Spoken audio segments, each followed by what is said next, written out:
Rohit Sharma's unnecessary shot towards the end of day two has put a little bit of pressure back on India.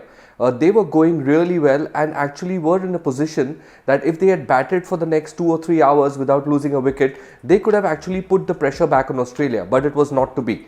Adding to all this drama, there was rain in the air and hence play was called off about 90 minutes before the schedule close. To find out what happened on day 2, watch Jatin's scorecard.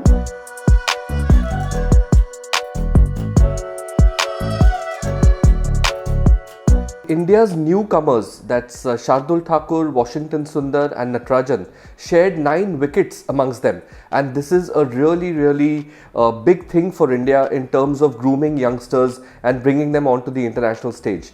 A little bit of their work was undone towards the end of Australia's batting because Nathan Lyon, Stark and Hazelwood, between the three of them added about 50 odd, and if that had not been the case, India would have actually bowled out Australia for 320 or 330, and that would have been a fantastic recovery from how they fared on day 1. But it was not to be. Australia have this habit of getting runs with their lower order, and India have this long tradition of sorts of letting the lower order get away, from them getting, letting them get away from the grasp they have on the game.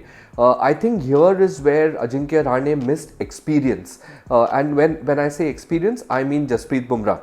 Had Bumrah been around, I doubt if Stark or Lyon or Hazelwood would have been allowed to score as many as they did. But you know what? It is what it is. The Indians have fought back in this game, and I think now going forward, looking ahead to day 3, there's always a huge piece around the weather forecast in Brisbane because it tends to rain pretty heavy, albeit shorter spells, but the rain is heavy, and there are some indications from the weather reports that day 4 and day 5 could also be interrupted by some rains. But let's get back to how India must be planning for their approach on day 3 and day 4.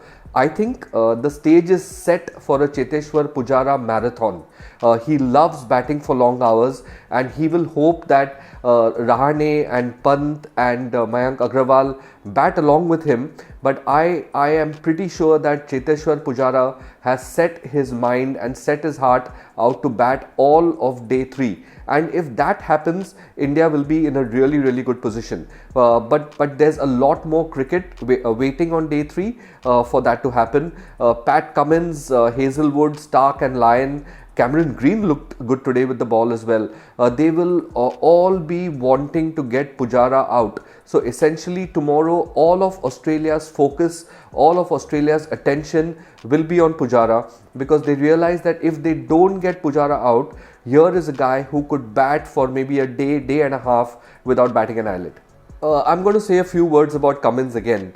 He has been fantastic. Today, the way he ran into bowl, he showed the same kind of freshness, enthusiasm and strength that he showed on the first day of the tour. So this is something phenomenal. His levels of fitness are something phenomenal. I read a statistic today which showed that Cummins all throughout his test career has bowled only 11% of balls wide outside the off stump. So that means that he is at the batsman all the time. He's making the batsman play all the time.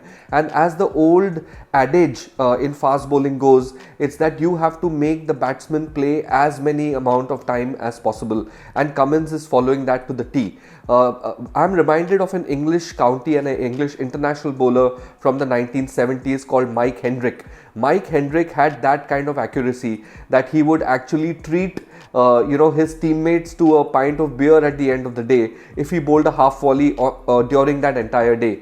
So Pat Cummins actually reminds me a lot of Mike Hendrick. But watching Cummins perform and operate this season, this summer, has been fantastic. And I think the stage tomorrow, like I said earlier, is set for Australia versus Pujara. But I think the biggest matchup of tomorrow is going to be Cummins versus Pujara.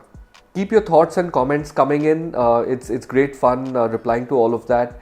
use the hashtag AskJatin on my Twitter handle, and I'll try and get back to as many comments as possible. So let's look forward to another exciting day of Test cricket. Really tough, hard Test cricket between a full strength Australian team and a severely depleted Indian team with their backs to the wall but refusing to give up. Catch you same time tomorrow. Thanks for watching.